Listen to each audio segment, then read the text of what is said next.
और इसी शक्ति रूपी दुर्गा प्रकट हुई और दुर्गा ने कहा कि मुझसे विवाह करने वाला कोई इष्ट चाहिए, कोई ब्रह्म चाहिए।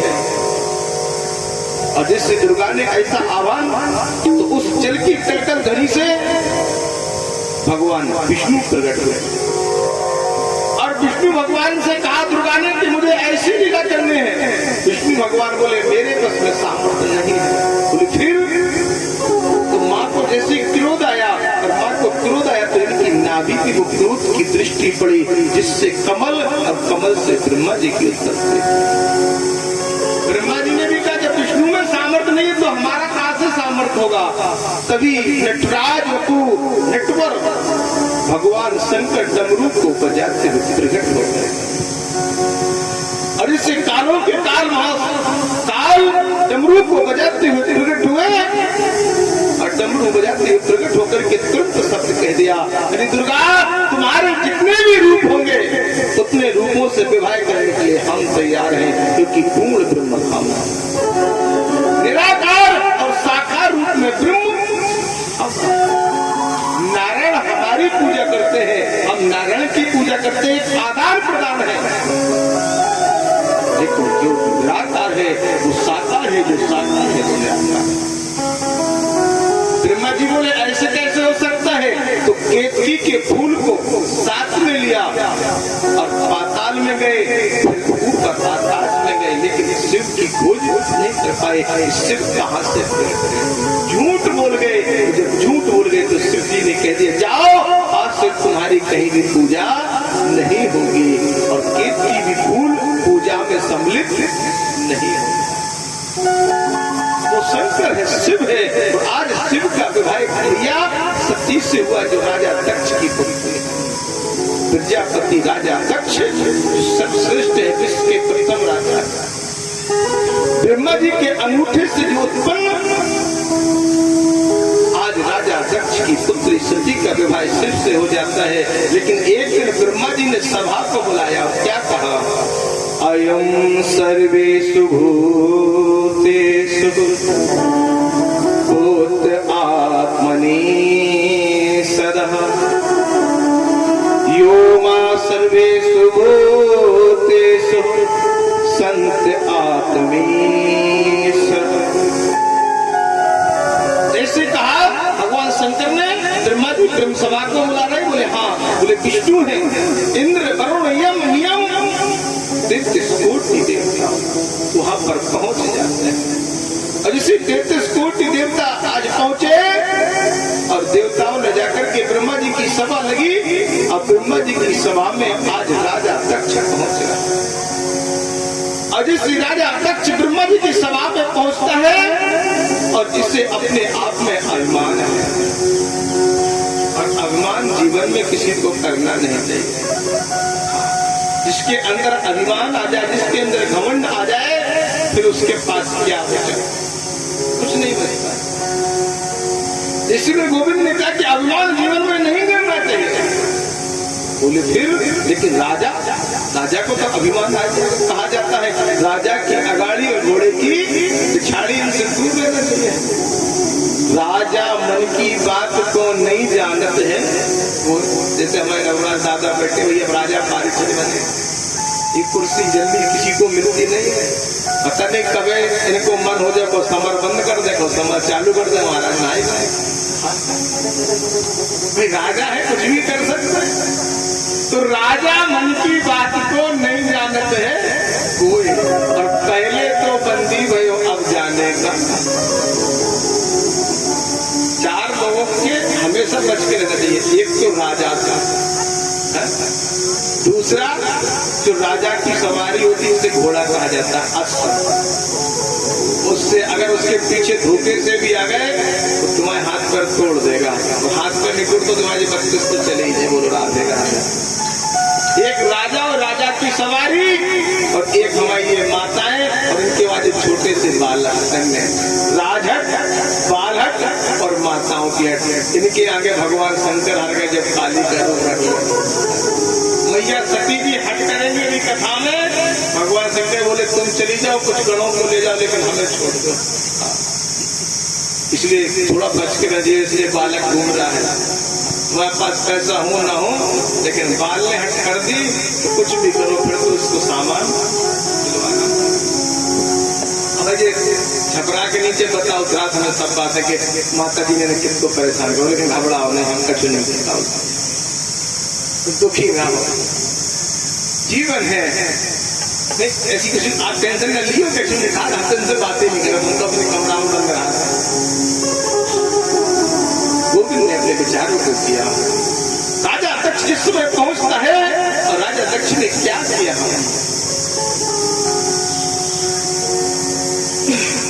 कि नहीं को आसे अर्चन मां जग माही, कि नहीं को आसो जन्मा जग माही, और प्रभुता पाए जाए मदनाही।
छोटी सी चपरासी की नौकरी मिल जाए स्कूल की, और फिर बात पूछो वो कहा अच्छा प्रिंसिपल भी चाबी हमसे पूछ के ले, बताओ अच्छा।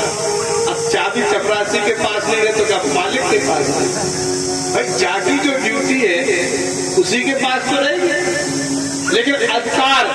एक बात बता दें, एक संत भगवान थे, तो ये संतों की जगह है, संतों की कथा कहनी पड़ेगी। भक्तमाल में बताया गया है, भक्तमाल में कहा गया कि एक संत जी थे और बीच रास्ते में लेटे थे। ऐसी आज एक मैं संत भगवान हम आ गए और निर्णा भी सोए न सोंदा उन्हें बोल रहा दे और बताता है कि इन्होंने उनके दर्शन करे कि महाराज हम तो जा रहे हैं, हमने बिल्कुल जाओ, हमें छोड़ दो और फतेह रानी। ऐसी संत होते और संत भगवान बीच रास्ते में आराम से लेटे। जब संत भगवान बीच रास्ते में आराम से लेटे तो सबसे पहले राजा की सवारी निकलनी थी, तो कौन निकले? सिपाही निकले। मंत्री का दौड़ा हो, विधायक का दौड़ा हो, वो मुख्यमंत्री योगी बाबा का दौड़ा हो, तो प्रशासन चारों तरफ देखता है कि नहीं देखता, क्या सुरक्षा है। ऐसी राजा का दौड़ा था और उसी दौड़े में संत भगवान बीच रास्ते पे लेटे। जैसे सिपाही पहुंचे, सिपाही बोले अरे कौन हो, कहां से आए हो? दंड कमंडल बीच रास्ते में डाल रखे, हटाओ राजा की सवारी। संत भगवान समझ गए ये बहुत छोटे पौधे के व्यक्ति हैं, इन्हें पता नहीं कि संत से कैसे बात करना चाहिए। संत भगवान बोले हमें लगता है कि तुम सिपाही हो राजा के, इसलिए जाओ, जब तक राजा की सवारी आएगी हम हट जाएंगे। सिपाही चले, पीछे से दरोगा जी चले आ रहे, जिनके डबल स्टार लगे। दरोगा जी आए, अरे संत भगवान आप बीच रास्ते में क्यों लेटे हो, अलग हो जाओ, राजा आ रहे हैं। संत भगवान बोले हाँ, जो कुछ ठोस बात कर रहे थे वो सिपाही थे, इसके अंदर कुछ पौधा अधिक है, इसको कुछ ज्ञान है कि हम संत की कैसे पूजा करें, ब्राह्मण की कैसे। संत भगवान बोले हमें ऐसा लगता है तुम दरोगा हो। बोले हाँ महाराज। बोले ठीक है तुम चलो, हम हट जाएंगे, राजा की सवारी आने को। दरोगा जी भी अपने घोड़े पे सवार हो गए, पीछे से मंत्री जी आए। मंत्री जी ने घोड़े को रोका, आए हाथ जोड़ के खड़े हुए, महाराज राजा की सवारी आ रही है, आप रास्ता दे दो, नहीं हमारी नौकरी चली जाएगी। संत भगवान बोले ये और ऊंचे औहदे का, इसको और अनुभव है। बोले तुम मंत्री हो? बोले हाँ राजा के हम मंत्री हैं। ठीक है चिंता न करो, राजा आएगा हम अपने आप रास्ता दे देंगे। मंत्री भी चला गया। इसके बाद राजा आया और राजा ने जैसे देखा कि संत भगवान तो राम के भजन में लीन है और संत को देख करके राजा वही है कहा भी गया है। सोच है जो कौन है राजा, जो नीति न जाना जे न प्रजा प्रिय प्राण, तो राजा भी सोचनी है जिससे प्रजा प्राणों के समान न दिखाई दे। राजा प्रजा को प्राणों से लगा राजा ने जैसे संत भगवान के तेज को देखा आकर के दंडवत हो गए। ये संत अगर आज मैंने अपनी यात्रा को नहीं निकाला होता, अगर मैं आज महल से रास्ते में नहीं निकलता तो आप जैसे संत के दर्शन नहीं होते। संत बोले यशस्वी भवा कल्याण मस्तु, यही तो राजा का लक्षण होता है। लेकिन कोई अगर प्रिंसिपल बन जाए, चपरासी बन जाए, पुलिस की वर्दी मिल जाए, फिर बात से पूछो तो गाँव कोई हो चौकी पे खड़े हुए चेकिंग चल रही हो तो वो पहचान नहीं कि हमारे गाँव के हम नहीं जाना, तो पीछे और करते 2 सिपाही कहते पकड़ लो ले लो 1011 क्यों भैया है यही तो वर्दी कर कुर्सी मिल जाए बस, प्रधानी की मिल जाए, विधायकी की मिल जाए, भूल जाता है। ये मत अभिमान है। आज राजा दक्ष को भी यही अभिमान हो गया है। नहीं को अस जन्मा जग माही और प्रभुता पाए जाए। अभिमान करना गलत है। भगवान का मान करो, भगवान का सम्मान करो, आपको सम्मान अपने आप मिल जाएगा। आप छोटे बच्चे से जब बालक राम राम कहोगे, बालक या बेटा राम राम कहोगे तो वो अपने आप आपको काका राम राम कहेगा। जब तुम बालक को राम राम नहीं करोगे तो उसकी क्या करनी पड़ेगी, चाचा राम राम करेगा। तुम्हें खुद बालक को सिखाना है, तुम्हें खुद झुक करके चलना सिखाना है। बालक अपने आप आपको काका और चाचा कह के राम राम करेगा, दादा कह के राम राम करेगा। यही संत का, यही राजा का कहा भी गया है। जो झुक करके चलते हैं उनमें जान होती है, जो झुक करके चलते हैं उनमें जान होती है, तो जो अकड़ कर चलते हैं वो खास मुर्दे की अकड़ के कौन रहता है, जो मुर्दा 4 कदमों पे चलता है। इसलिए झुकना सीखो। अगर हम पागल के साथ पागल बन जाएंगे तो फिर हमारी बुद्धि का क्या मतलब। कहा भी जाता है क्षमा परम को चाहिए, छोटन को उत्पाद और का हरि को खट गयो जो भृगु मारी। हरि का कुछ खट गया जो भृगु ऋषि ने जाकर के श्री नारायण के पदम बना दिया। बोले हमें तो आशीष मिल गया, हम तो वैसे ही नारायण है और ब्राह्मण का चरण और रख गया तो हमारा और कल्याण हो जाएगा। अपने आप को विचारो हमें क्या करना है, संत की कैसे सेवा करने हैं, इससे हमें सोचो। क्योंकि कहना है हमारा तो सभी लोगों से। देखो फौजी साहब भी आ गए हैं, कमेटी वाले राघव जी ध्यान से सुनो। हाँ गुरदीप जी बातें बंद कर दो, बहुत देर हो गई। राम का नाम लेकर के मर जाएंगे, हमारा कहना है सभी भक्तों से। राम का नाम लेकर के मर जाएंगे, वो अमर नाम दुनिया में कर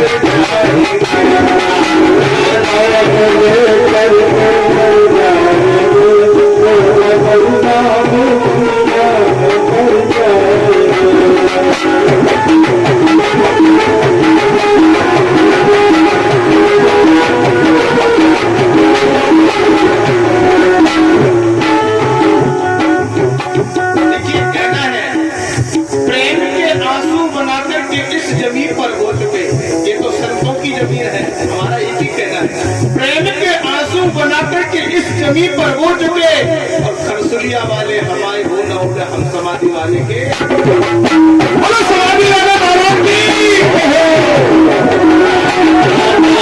लेकर के मर जाएंगे वो अमर नाम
आपकी हम मुसाफिर हैं कलम।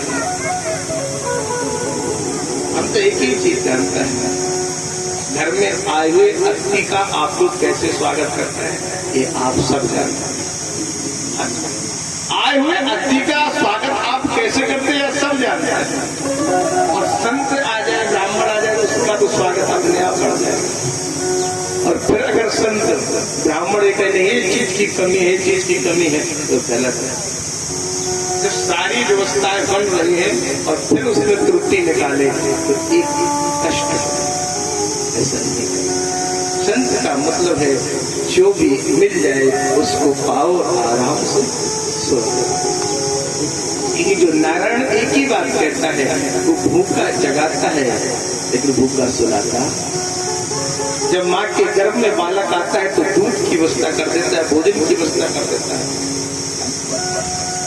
जब जन्म लेता है तो जलपान की व्यवस्था कर देता है। जब दांत नहीं तब दूध दियो, अब दांत दिए हैं तो और भी देगा।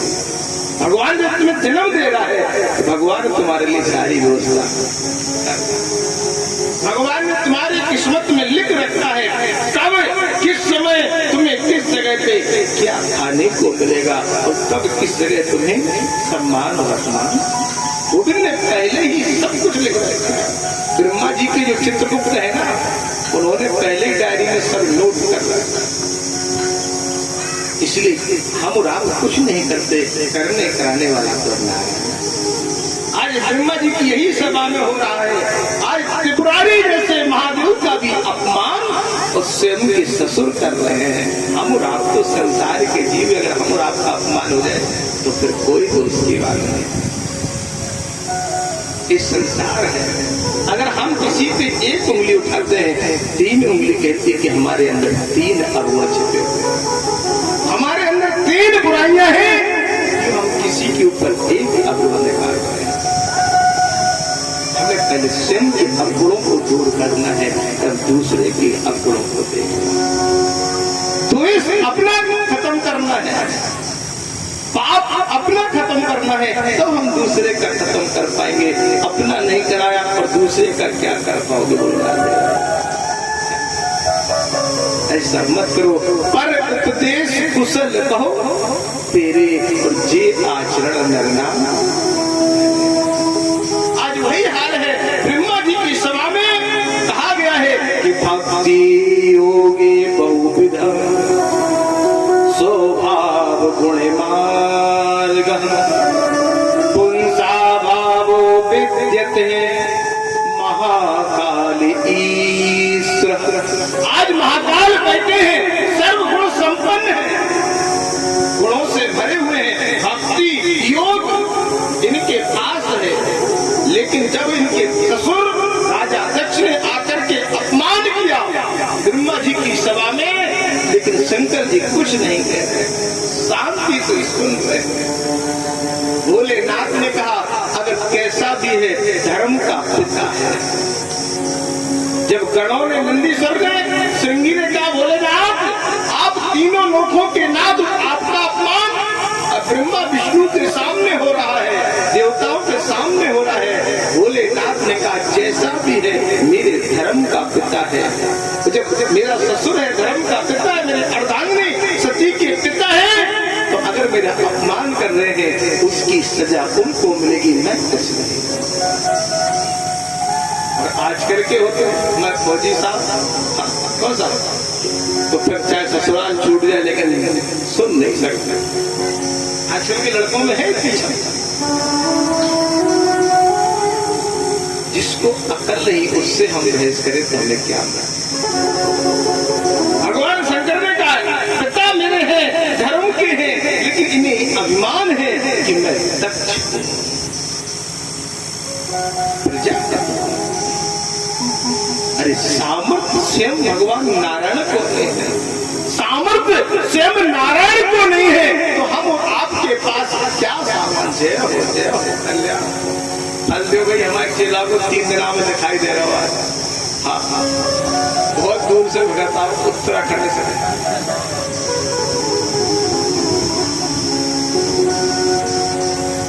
हम 3 दिन से बहुत सेवा करते तो बेचारों पिछले साल आसो लेट होगा।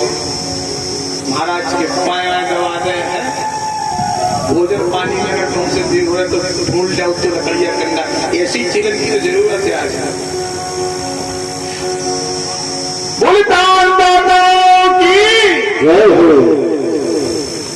मेरे प्रभु कहते हैं राजा दक्ष ने जिसमें अपमान करना प्रारंभ कर दिया और अपमान कर रहे हैं अपने दामाद का, नंदीश्वर पे नहीं रहा गया और नंदीश्वर ने श्राप दे दिया जाओ राजा दक्ष तुम ज्यादा अधिक बोल रहे हो, तुम्हारा मुख अजात के समान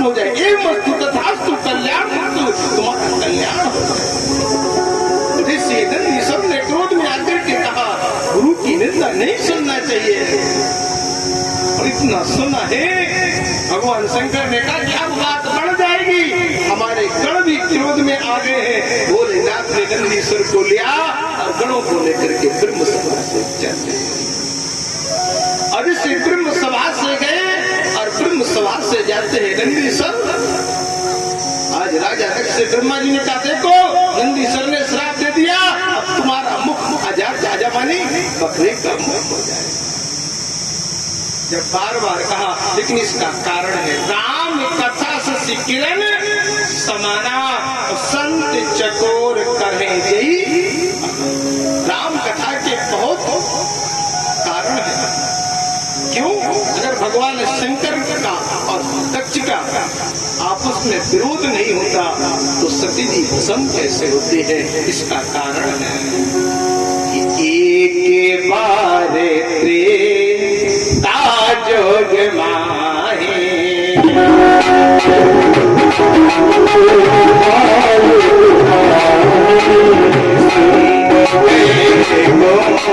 बजरे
मिलाकर के इतने में एक बार शब्द कुल 21 बार है। और जहां जहां एक बार शब्द है वहां कुछ विशेषण है, वहां उपमा अलंकार अपने आप आ जाता है। श्रेष्ठ अलंकार है, वहीं उत्प्रेक्षा अलंकार है। रामचरितमानस में अलंकार रूपक छंद इतने भरे हुए हैं। तुलसीदास जी ने इतने सुंदर चीज लिखी है, जो समझदार है वही समझदार।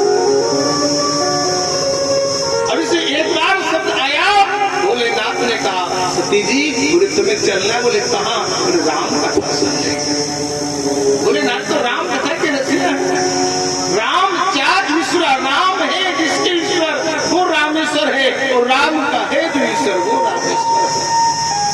रामेश्वर का स्पष्ट कहा जाता है। जैसे कि एक बार की बात है, आपको बात बता दो, जब रामेश्वर की बात आई इस गाँव में तो बड़े बड़े दशानन है, कहना नहीं चाहिए, क्यों बता बड़े बड़े दशानन है इस गाँव में, बड़ा जोश आता है।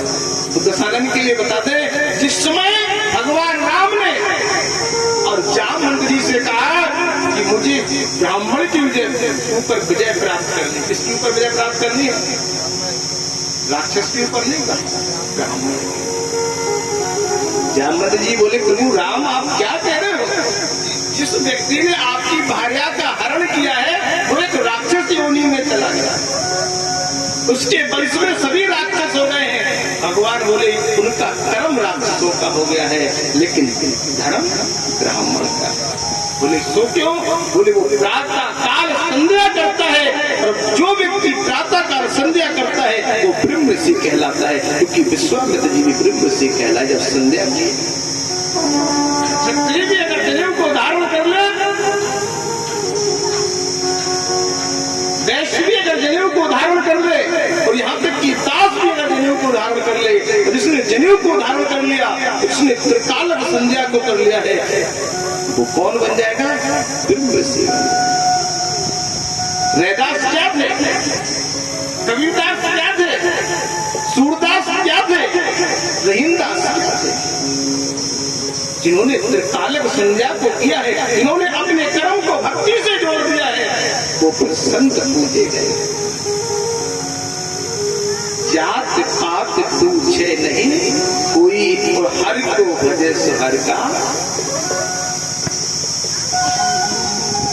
जिसमें भगवान राम ने कहा जब मेरे पूर्वज विश्वामित्र जैसे गुरु जब ब्रह्म ऋषि हो सकते हैं तो वो तो कालक संध्या भगवान शंकर की पूजा करता है। तो जो भगवान शंकर का भक्त है और उस पर विजय प्राप्त करनी है, कहीं मुझसे युद्ध करने के लिए भगवान शंकर आ गए तो फिर मैं विजय कैसे प्राप्त करूं?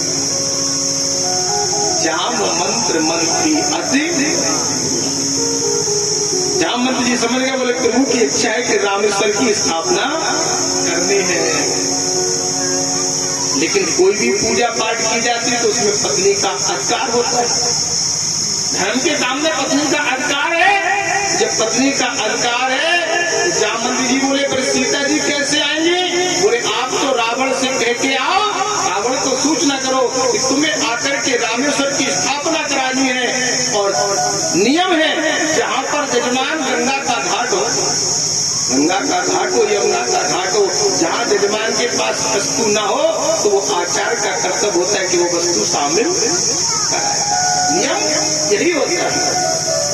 और जिस नियम के बारे में बताया दशानन ने कह दिया जामवंत जी से, जब आपने निमंत्रण दिया और मैंने निमंत्रण स्वीकार किया है तो मैं जानकी को जरूर लेकर के आऊंगा, लेकिन एक शर्त रहेगी, जानकी जी से कह देना कि मैं पूजन के लिए लेकर के आया हूँ, जिस प्रकार से जाएंगे उसी प्रकार से वापस आ जाएंगे। तो रामेश्वर की स्थापना राम जी ने अकेले नहीं की है, और वो बालू का सिंहासन जो शिवलिंग बनाया है वो भी जानकी जी ने अपने हाथों से बनाया। वाल्मीकि रामायण में रामेश्वर की जो मूर्ति है, बल्कि हनुमान जी को इस बात पे क्रोध आया क्योंकि हनुमान जी तो मूर्तियों को लेकर के बनारस से गए। वाल्मीकि रामायण में स्पष्ट है। और जिस समय मूर्तियों को लेकर के पहुंचे तब तक दशानन पूजा कर चुका था। तो हनुमान जी को क्रोध आ गया कि आप झूठ बोल रहे हो सरकार। मंत्रियों से पूछा, सुग्रीव से पूछा, सुग्रीव जी ने कहा हाँ सीता जी ने और रावण ने आकर के पूजा की है। हनुमान जी को क्रोध आया तो इन्होंने अपनी पूंछ से मूर्ति को तोड़ने की कोशिश की, फिर उनकी पूंछ टूट गई लेकिन मूर्ति नहीं हिली। जो असली प्राण प्रतिष्ठा हो जाती है वो फिर कभी हिलती। आज भी रामेश्वर में हनुमत स्वरूप अलग है, वो मूर्ति शंकर जी की अलग स्थापित है, फिर राम जी ने स्थापित की है वो दोनों मूर्ति, लेकिन जो बालू से बनाई वो जानकी जी ने स्वयं अपने हाथों से। बैजनाथ धाम रावण के द्वारा स्थापित मूर्ति है जो झारखंड में है। कुछ मूर्तियां जो प्रकृति में स्वयं देवताओं ने बनाई, हम रावण में सामर्थ है, लेकिन कोशिश करो कि हम ज्यादा नहीं तो दासों के दास ही बन जाए, इसमें कल्याण हो जाएगा। अगर हमें ब्राह्मण की रज, संत की रज अगर मिल जाएगी तो हमारा जीवन धन्य है। कहा है मुक्ति कहे गोपाल से मेरी मुक्ति बतलाए, और ब्रज रज जो मस्तक लगे तो मुक्ति मुक्त हो जाए। संतों की रज लग जाए फिर क्या ये रज आपको बार बार नहीं मिलेगी। कुछ लोग कहते हैं महाराज इस रज में हम करिया हो गए। हमने की गोरे तुम कहां से आए थे जब बताओ, आप बताओ। रंग तो दो ही है, एक काला और एक गोरा है, तीसरा रंग कोई। जमी के नीचे काला और जमी के ऊपर काला। पृथ्वी के नीचे शेषनाग जी काले हैं, ऊपर आकाश काला है क्या नहीं? बताओ। अच्छा जमी के नीचे काला, जमी के ऊपर काला, हम तुम काले तो क्या काले जब पालनहारी जो शेषनाग की सैया पे लेटा वो क्या गोरा होगा? इस शरीर की सुंदरता में कुछ नहीं रखा है, सुंदरता लाना इसमें ज्ञान लाओ, जो फिर से रंग तुम्हारे इस मस्तक में चली जाएगी। संतों की जो रज समाधि वाले बाबा की कृपा आप पे हो जाएगी तो जीवन सुधर जाएगा। देखा मन की तरंग मार लो बस हो गया भजन, और आदत बुरी सुधार लो बस हो गया। इसलिए करिया गोरी की चिंता न करो। कितने देखो बमूरा हो, बमूल जानते हो ना, बमूल कितना काला होता है, उस पर तुम बियर्स के साबुन के फटका लगा दो, वो गोरो हो जाए? नहीं हो सका। और गोरो आदमी 2-4 दिन में करिया हो जाए? नहीं करेगा। यहाँ अपने घर है इसी में श्री अपने आप भूले के भूले नहीं करेगा, बोलो ना आ जाएगा बताना भूले के शांति करेगा। गोविंद मेरो है, गोपाल मेरो है, गोविंद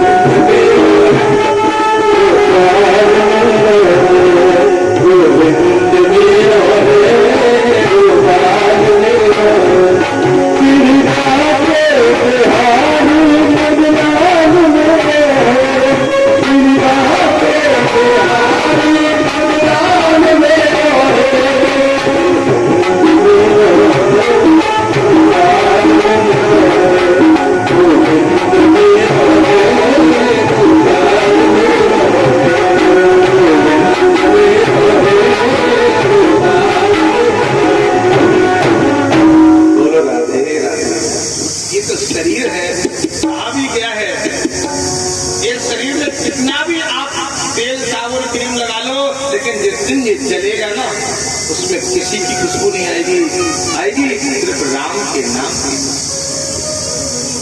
काया का साथ देगी ये बात ना बुलाना, बरसों की क्यों क्यों सोचे पल का। गोविंद की महिमा है। इसलिए आज राजा तख्त तो लौट गए, लेकिन इधर गुम्बद ऋषि, गुम्बद कौन है यही पता चल रही है। गुम्बद का मतलब जो घट से उत्पन्न हो, अमृत के कलश से जो उत्पन्न हो, गुम्बद ऋषि है अगस्त मुनि। घट क्या होता है? मिट्टी का गिलास, जो अमृत का कलश है। अगस्त मुनि की उत्पत्ति घट से, कलश से। जैसे जनक जी की उत्पत्ति मंथन से, जब निमि राजा का मंथन किया तभी तो विदेहराज जनक की उत्पत्ति हुई है। माता पिता की जरूरत पड़ी नहीं है। कई लोग पूछते थे महाराज ये भी गाँव विद्वानों का, महाराज जनक जी के पिता, हमने कहा बिल्कुल बताएंगे सरकार। जनक के पिता है निमि, अरिष्ट नेमि जिनका नाम है, जिनका मंथन हुआ और मंथन से विदेहराज जनक से उत्पत्ति हुई। ऐसी प्रकार से गुम्बद ऋषि घट से उत्पन्न हुए हैं, और जो घट से उत्पन्न होगा वो शीतल है। घट चाहे तुम धूप में रख दो, वो चाहे ठंडक में रख दो, वो ठंडे का ठंडा रहेगा। क्यों? उसमें जब भी पानी डालोगे पानी कभी गर्म घट में नहीं हो सकता, कि वो मिट्टी का होता है। और मिट्टी के पात्र में तुम जब भी पानी भरोगे तभी वो ठंडा हो जाएगा। गुम्बद ऋषि ठंडे हैं, और उन्होंने जैसे देखा कि राम कथा सुनने के लिए भगवान शंकर और मैया सती जी आई है। संग सती जग जनना भवानी और पूज्य ऋषि अखिलेश्वर। मान लो आप सभी लोग आए, हमसे उम्र में सीनियर है, हमने अगर लौट के नमस्कार कर लिया तो क्या हम कथा तैयार करेंगे? मैया सती बोली एक ऐसा ऋषि है जिसकी कथा सुनने के लिए भगवान शंकर आए हैं। मैया का मन बदल गया, और जैसे माँ का मन बदला कथा में, मुझे ऋषि मेरा प्रणाम कर रहा है, मुझे अब कथा क्या सुनाएगा? जिसका नाम के आगे बड़े बड़े उपाधियां लगे हैं, संग सती जग जनन भवानी। जैसे आजकल लोग अपने नाम के आगे जो डिग्रियां प्राप्त कर लेते हैं, कोई MA लिख लेता है, कोई PA, कोई CA, PhD, IAS, PCS कर लिखते नहीं लिखते बोले। ऐसे ही मैया के नाम के आगे हजारों डिग्रियां लगी हैं, लेकिन जब राम कथा नहीं सुनी तो फिर क्या होगा? ध्यान दो, या तो कथा में आओ नहीं, और अगर कथा में आओ तो कथा को मन से सुनो, तभी कल्याण है। वरना फिर लीलावती कलावती जैसा लीलावती कलावती ने प्रसाद छोड़ के गई तो फिर पति सहित नदी में। आजकल अकाल मृत्यु क्यों हो रही है? इसका कारण यही है कि घर में जाकर के विचार करना, क्योंकि कथा तो सुनने जाती हो लेकिन कथा मन से नहीं सुनती। या तो सुनने मत जाओ, अगर सुनने जाओ तो कथा को गौर करो, कथा को सुनो, प्रसाद को लो, और स्वयं में पाओ अपने बच्चों को। अगर अपने बच्चों की आयु, मेरा यही कहना है, अगर आपको कथा में मन नहीं लगता तो कथा में जाने की जरूरत घर से ही, क्योंकि घर से तुम जिज्ञासा रखोगे तुमसे पुण्य होता रहेगा, लेकिन कथा में आने के बाद अगर कथा नहीं सुनी तो फिर पाप हो जाएगा। इस लेकिन भोलेनाथ तो बड़े भाव से राम कथा को सुन रहे थे। भोलेनाथ ने तो राम कथा सुनी। मैया बोली वो राम जो हे खग मृग हे मधुकर सैनी तुम देखी सीता, ये वो राम है जो अपनी भार्या को नहीं बचा पाए, भटक रहे हैं। भगवान शंकर के हृदय में, अब तो मैया के हृदय में और पाप उत्पन्न हो गया। हम तो राम जी की परीक्षा ले रहे हैं। अब कथा सुनने आई थी कि परीक्षा लेने आई थी? बताओ माता जी, तुम कथा सुनने आई हो कि परीक्षा ले रहे? परीक्षा लेने आई? अच्छा कोई बात नहीं, बिल्कुल ले माला के आप। जैसे मेरे गोविंद ने श्याम सुंदर ने भाव से मैया ने कहा वो राम हमारे शिव के हृदय में रमण करते हैं, रमण बिहारी राम। हम तो परीक्षा लेंगे। अब तो परीक्षा की लगन लगी है, लेकिन कथा में लगन नहीं लगी। तो क्या कहा है कि मुनि सन बेरा मांगते पुरारे, चले भवन संग दक्ष कुमारी।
चले संग में दक्ष कुमारी।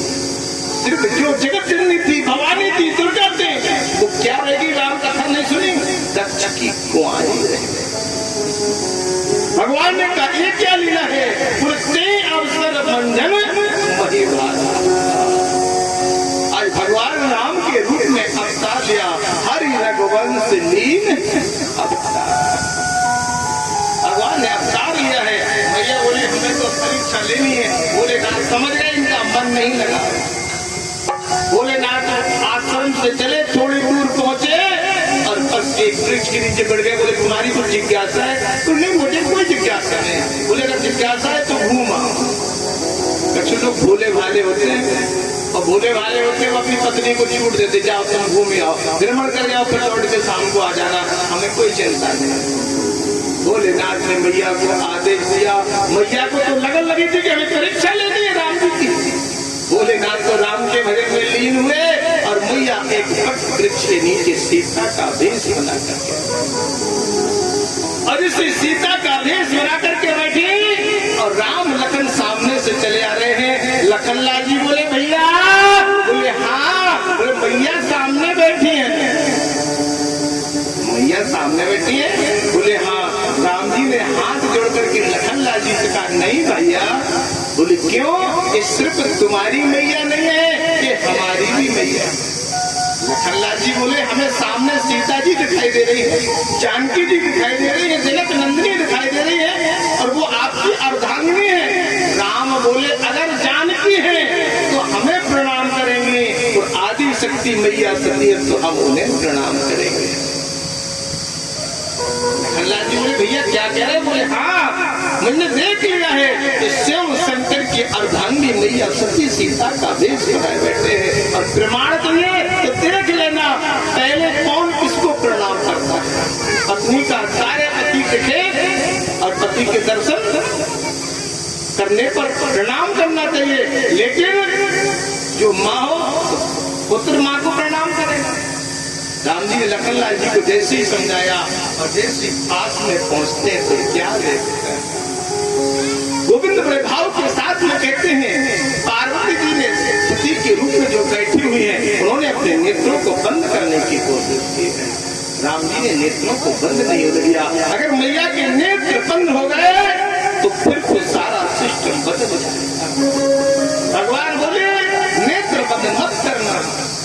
जैसे प्रभु पहुंचे और प्रभु ने जाकर के क्या कहा है कि जोरे पाए प्रभु कीने प्रणाम,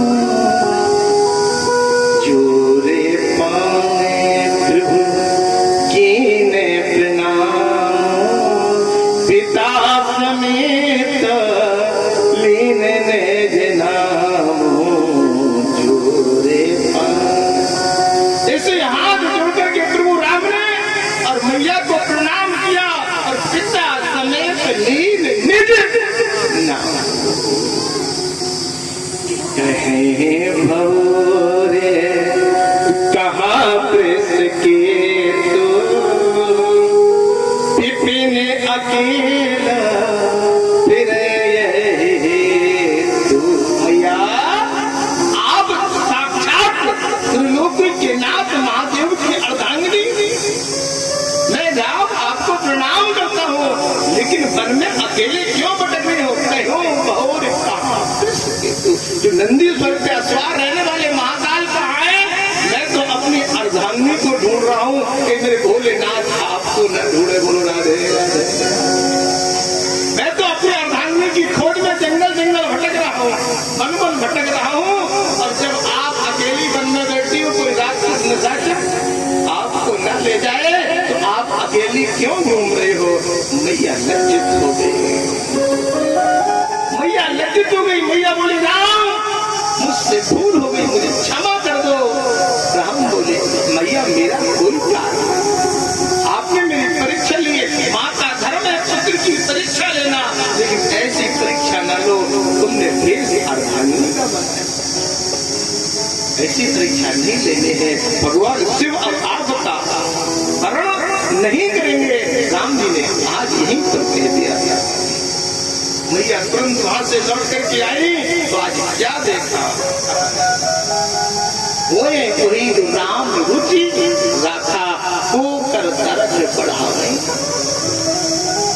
भगवान राम जो कर रहे हैं, आज जैसी लौट करके आए, भगवान शंकर ने कहा सामने बैठ जाओ, अब ना तुम दाहिने अंग बैठ सकती हो ना बामा अंग। मैया बोले क्यों? हम तो विवाहित आए हैं, कन्यादान में आए हैं। बोले कन्यादान में आई थी सती, ना कि सीता। भगवान शंकर ने तुरंत कह दिया हमारे दान में जो आई थी वो सती थी, दक्ष की कुमारी थी, वो दाहिने अंग बैठ सकती थी, बामांग बैठ सकती थी, लेकिन तुमने सीता का भेष बना जैसे सन्मुख सती जी झूठ बोल रही है, और आज इनका पार्थिव धर्म नष्ट हो गया। कि कछु ना परी लेने कीन प्रणाम तुम्हारे ही नाम।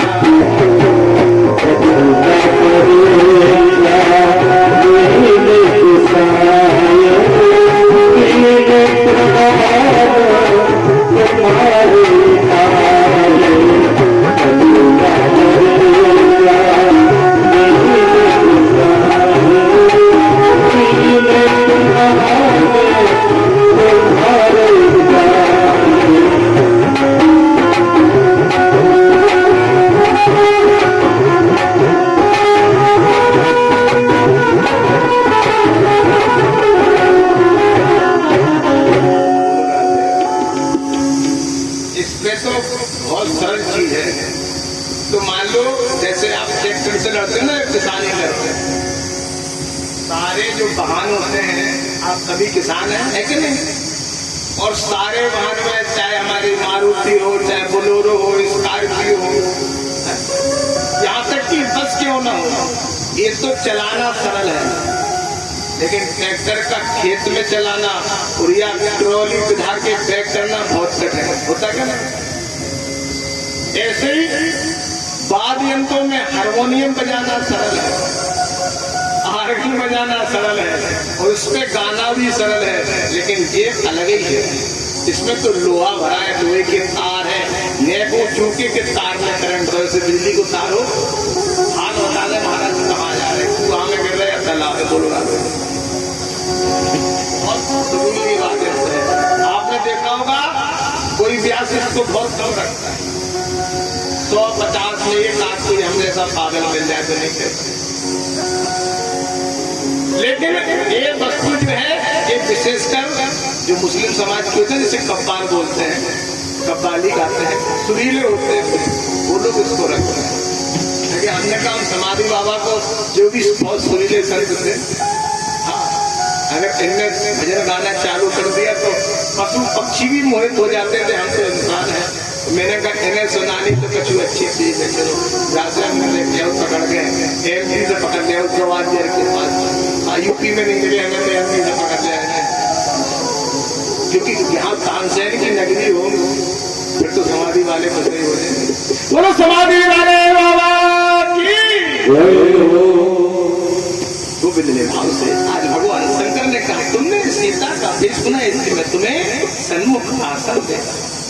ऋषि सन्मुख आसन दी, भगवान समाधि में लीन हुए। इधर राजा दक्ष ने यज्ञ को प्रारंभ कर दिया, लेकिन शिव को निमंत्रण नहीं दिया। तो आज शिव के मस्तक पे जो चंद्रमा है वो भगवान शंकर का साड़ू भाई है। कौन सा रिश्ता है? साड़ू भाई का। राजा दक्ष की 60 कन्याएं थी और 60 कन्याओं में से 27 पुत्रियां चंद्रमा को विवाहित है। एक दो कन्या नहीं है, 27 कन्याएं राजा दक्ष की चंद्रमा को विवाहित थी। और जो 27 नक्षत्र होते ना, अश्विनी भरणी कृतिका रोहिणी मृगशिरा आद्रा पुनर्वसु मुख चित्रा स्वाति अश्लेषा मघा सूखा रेवती, 27 नक्षत्र हैं। तो 27 कन्याएं राजा दक्ष के चंद्रमा को विवाहित थी, लेकिन चंद्रमा रोहिणी नाम के नक्षत्र से प्रेम ज्यादा। क्यों? क्योंकि रोहिणी नक्षत्र में भगवान कृष्ण का अवतार हुआ। तब सभी कन्याओं ने जाकर के राजा दक्ष से कहा कि पिताजी मेरा विवाह तो तुमने चंद्रमा से किया, लेकिन वो तो रोहिणी नक्षत्र से प्रेम करता है। तब राजा दक्ष ने श्राप दे दिया था, जाओ एक एक पल घट जाओगे। राजा दक्ष ने श्राप दिया कि एक एक पल घट जाओगे। तब उसने महामृत्युंजय को प्रकट किया। किसने? चंद्रमा ने। और महामृत्युंजय को प्रकट करके भगवान शंकर को प्रसन्न किया। कहा प्रभु मुझे क्षमा करो। तब 15 दिन चंद्रमा घटता है और 15 दिन चंद्रमा बढ़ता है। 15 दिन चंद्रमा घट जाता है और 15 दिन चंद्रमा बढ़ जाता है। ये भगवान शंकर ने वरदान दिया है, अपने साड़ू भाई को मरने से बचाया है, तभी से वो पिटाओं में निवास कर रहा है। लेकिन आज साड़ू भाई ने राजनीति रखी, आ भी जाता दर्द अड़वाई का और सड़वाई का कलियम में बहुत चल रहा। बोलो राधे। चाहे कहा भी जाता है फुप्पी बहन भतीजी आवे, फुप्पी जानते हो ना, बुआ कहा जाता है। फुप्पी बहन भतीजी आवे और कौन बात कुछ नहीं। घर में जैसे बहन आ जाए, बेटी आ जाए, भतीजी आ जाए, बुआ आ जाए, अरे कहाँ से आ गई, अब एक साड़ी देने पर 500 रुपये देने पर होंगे ऐसी मन करते हैं। बताओ अच्छा गलत क्या लगा। और जो सुनने में साड़ी आ गई धर गई हाथ, तो जहाँ बहू को पता लगे आज तो भाई बहन आ गई, तो बहन तो बाद में खुश हो, साथ में जीजा और ऐसा कलियुग को प्रभाव ऐसा आप लोग न करो। इसलिए बहन बेटी की इज्जत हमेशा रखने। भगवान ने कहा मेरा साड़ू चंद्रमा है, और चंद्रमा ने मैया से कहा सती जी, बोले हाँ तुम्हारे पिता यज्ञ कर रहे हैं तो तुम्हें निमंत्रण नहीं आया। भोलेनाथ के पास सती जी पहुंची, कहा निमंत्रण नहीं आया। भगवान ने कहा समय आ गया, इनको तो जाना है, इनके लिए तो लीला हो रही है, दक्ष के यज्ञ में पहुंचना है, इनको अपना यज्ञ में जीवन को नष्ट करना है। बोले चली जाओ, कुछ गणों को साथ में भेज दिया। और इसे गणों को साथ में भेजा, और जैसे वहां पहुंची तो क्या देखती है, कोई उनका सम्मान नहीं किया, क्योंकि जो बिना बुलाए आता है उसका सम्मान नहीं होता। आज इस देखा चारों तरफ आज सम्मान नहीं हो रहा है, तो क्या होता है मेरा गोविंद ने मैया अपनी सती जी अपनी माता के पास पहुंचे। और इसी माता के पास पहुंचे और माता ने गले से लगा लिया। क्या कहा है कि सादर भरे मिली एक माता भगनी मिली ते मोसिका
देखो ऐसा है, इस में थोड़ा सा ध्यान दो, ये आवाज कट रही है।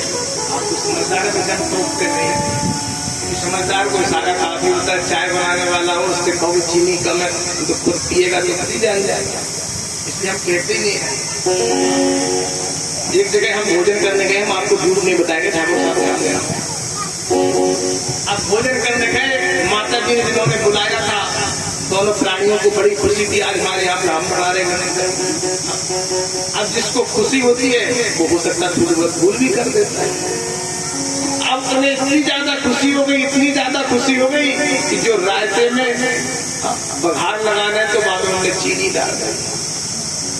अब रायते को स्वाद कैसे हो बता भैया। भोजन बना, भोजन परोसा, भोजन सामने आया, हमने लड्डू गोपाल जी का भोग गए और जैसे मैंने कहा देखो छाछ हर जगह तो मिलती नहीं, हम तो छाछ के निवासी मान लो, मथुरा में तो माखन मिश्री को भोग ही लगे। जैसे हमने एक छाछ को पहले भोग लगा लें और जैसी बात कटोरी की छाछ पी, हमने की जब मीठी खाए लस्सी तो है नहीं भाई, क्या में मिर्ची डली है और नमक होना चाहिए लेकिन मीठो का है। अब हमने की अगर पूछ रहे तो क्या भगवान का भोग लग गया, हमने की जब खुद के खुद ही पता लग गया कि हमने का भूल कर दी, ऐसा हो जाता। लेकिन अगर आप लोगों तो माताओं को बुरा लगता, हमारा एक ही कहना है, जितने पति गुस्सा होते हो घर में जाके एक बार खाओ और जो अच्छा न लगे तो कह दो, जिस तुम खा लियो हवा मन नहीं है बस, लेकिन गुस्सा ना हुई हो। जब भी खुद के खुद समझ ले कि हमसे का भूल हुई, दूसरी तरह से सुधार अपने आप कर ले। और तुमने गुस्सा दिखाई तो फिर का बचो, बचो। अगर सम्मान करना है और सम्मान पाना है, अपने आप शांति में मिलेगा, लड़ने में कुछ मिलने वाला। आज यही भैया भोलेनाथ ने कहा, अगर हम सती से नाराज होते तो सती हमसे कुछ कहती, और हमने जैसी माई के भेज दिया और जैसी सती जी माई को तो माई को हो भैया, अगर नहीं भेजे तो समझ लो शाम के चपाती नहीं मिलेगी। और जैसी माई के भेजा तो वहां आज कच्छ न कछु पूछी कुशलाता। आज कच्छ ने बात तक नहीं की, जो पिता है, लेकिन सादर फल मिली माता। माँ है, वो माँ की ममता है, माँ का प्रेम है।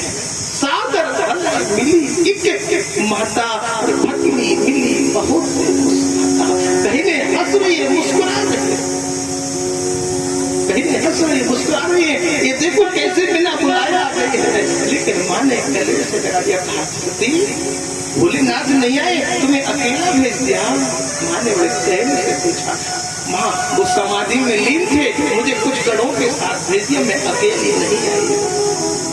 चलो सती ने कहा, मेरा अपमान हुआ कोई बात नहीं, मेरे स्वामी मेरे प्राणनाथ का तो अपमान नहीं हो रहा। और जिससे यज्ञशाला की प्रतिमा लगाई, और यज्ञशाला की प्रतिमा को लगाया है, देखा कि मेरे स्वामी प्राणनाथ का अपमान हो गया, विरोध आ गया। अग्नि की 3 प्रकार की होती है। पहली अग्नि जिसे दावन और अग्नि कहते हैं, जो पत्थरों के घर्षण से अग्नि प्रकट होती है, उसे कौन सी अग्नि कहते हैं? दावन और अग्नि। जैसे दिया सलाई जब जलाते हो ना, घर्षण करते कि नहीं करते, तब वो अग्नि प्रकट होती है। दूसरी अग्नि होती है क्रोध अग्नि, जो क्रोध के द्वारा प्रकट होती है। और तीसरी अग्नि होती है जो बड़े बड़े संत, बड़े बड़े योगी जो योग के द्वारा उत्पन्न करते हैं, उसे योग अग्नि कहा जाता है। अग्नि तीन प्रकार है। मैया को क्रोध आया और मैया क्रोध अग्नि में अपने प्राणों का अंत कर दिया। लोग कहते महाराज मैया कुंड में गई, यज्ञशाला में मैया ने प्रवेश तक नहीं किया है।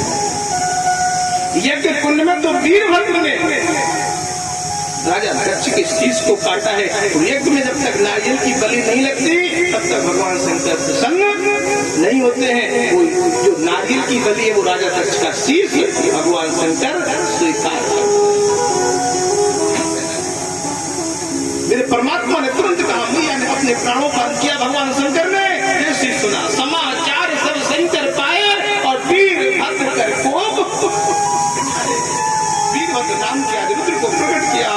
यज्ञ विध्वंस जाए तिनकीना और सकल स्वर्ण विधिवत फल। आज मैया ने अपने प्राणों का किया। भोलेनाथ ने उस शरीर को लिया और चारों तरफ भटकने लगे। तब विष्णु भगवान ने 51 खंड कर दिया। जहां मैया के केस गिरे, केस कात्यायनी के नाम से, जहां नेत्र नैना देवी, ज्वाला देवी, काकड़ा देवी और पीताम्बरगिरी पीताम्बरा देवी, इस प्रकार से मैया के अनेक नाम हो गए। यहाँ तक कि बताया गया है कि 44 खंड हमारे भारत में गिरे। कितने खंड? 44। 44 समझ जाओ, इंग्लिश पढ़ेगा ना, पारिशद की इंग्लिश ज्यादा पढ़ गए, नाराज नहीं होना है। इसमें से 44 हमारे भारत में गिरे और 3 पाकिस्तान में। हिंगलाज माता का नाम सुना है ना? 3 खंड पाकिस्तान में है, 3 बांग्लादेश में है और 1 चीन में है, मानसरोवर के उस पार। इस प्रकार से 51 खंड हुए, 51। 44 हमारे भारत में है। कामाख्या देवी, ज्वाला देवी, काकड़ा देवी, नैना देवी, चामुंडा देवी, पीताम्बरा देवी, बंगलामुखी, ये माँ के रूप। केस कात्यायनी, ये माँ के जहाँ जहाँ अंग गिरा है। और जो 7 अंग बाहर में 44 और 7 कितने होते हैं? 51 होते कि नहीं होते हैं? 3 पाकिस्तान में से हिंगलाज माता के नाम से जाना जाता है, 3 बांग्लादेश में है। तो भारत में ही, लेकिन अब वो बंटवारा हो गया तो वो चले गए हैं। एक जो मानसरोवर है जहाँ कैलाश पर्वत है, वहाँ पर एक अंग गिरा है। जो चरण भगवान मैया के शेष बचे थे वो कैलाश में गिरे, जो चीन में चले गए हैं। इस प्रकार से 51 खंड हुए। भगवान आज समाधि में लीन है। और इसके बाद अब सिद्ध भाई की ओर चलते हैं। बोलो राधे।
मैया ने आज अवतार ले लिया है पर्वतराज हिमाचल के।